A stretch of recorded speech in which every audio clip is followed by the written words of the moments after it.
What's going on, everybody? Today I'm working on Castle Grayskull's jaw bridge. In the last video we showed you how we carved it and tested it out, made sure it all worked.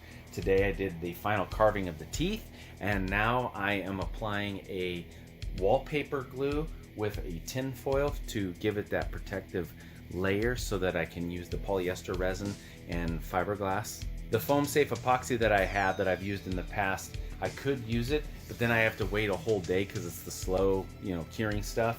So I'm doing the tin foil. I also do have some sticky back foil that I found at Home Depot that's used for taping air ducts together and make sure there's no air leaks.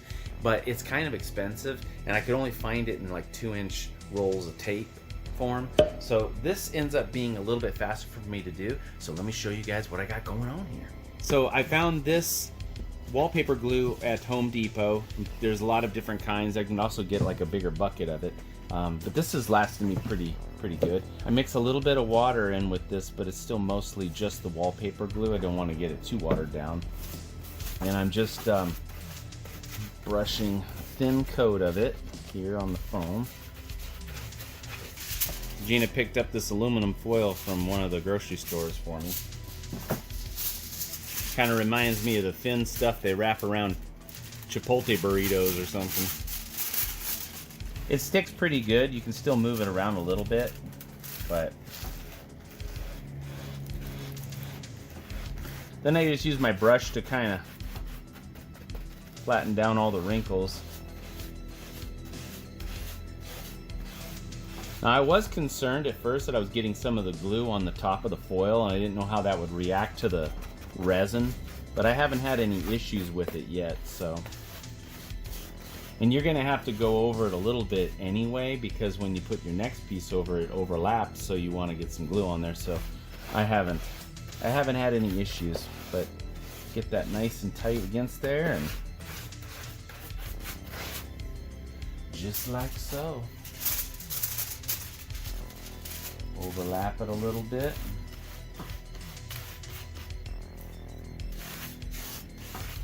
What's cool too is a lot of these wrinkles that you see, when the polyester resin goes on here, it actually reacts to the foil a little bit, where it smooths out a lot of that stuff when you go through and you tamp your fiberglass mat down onto it. So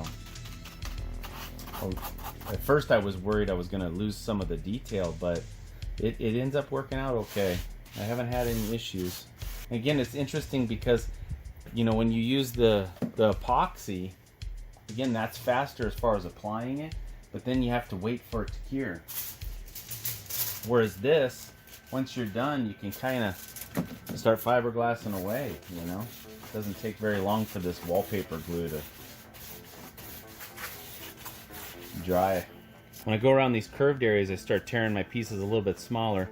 Now I'm still going to leave I've got this one just in half because I'm going along a straight edge there toward the bottom. But I get that part pretty good. And then I just work my way up. And then kind of in the middle, this is where you'll start crinkling it up. And work your way out to the edges. I get it the best I can with my fingers, then I just go through with the brush again.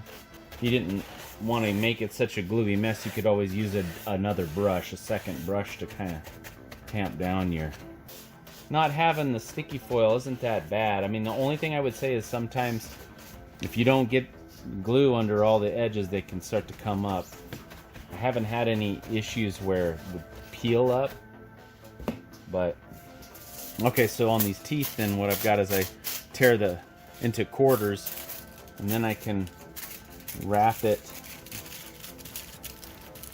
around the teeth a little easier. So I get that flat part the best I can. Then I start to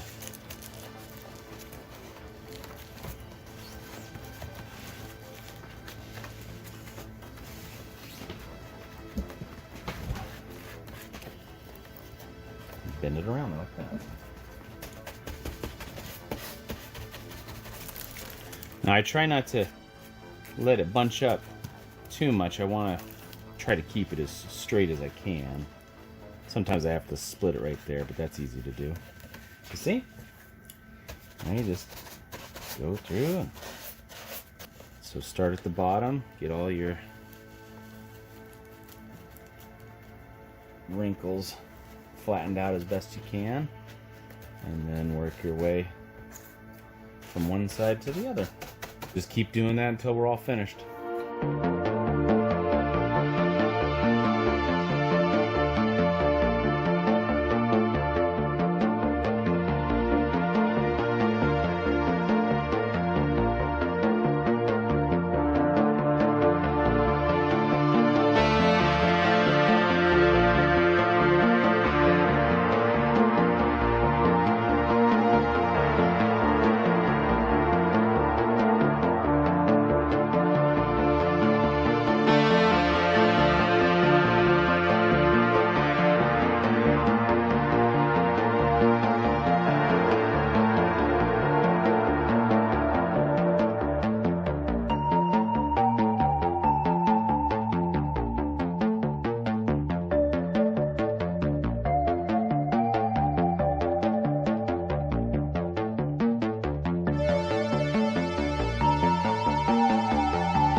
Foiled again. So this side's all covered with foil. I think the whole thing took about 15, maybe 20 minutes with messing with the camera and stuff. And I also think that next time I do this, I'm going to try like just a regular Elmer's glue and see if that works. But I think that this is a kind of a nice, easy alternative to create a barrier for any kind of resin that you guys are going to do on any of your projects. It's worth a try anyway. The next thing I'm going to do is start fiberglassing this, so if you guys want to see that, make sure you give this thing the thumbs up, and maybe I'll make another quick video like this, and we'll see you guys next time.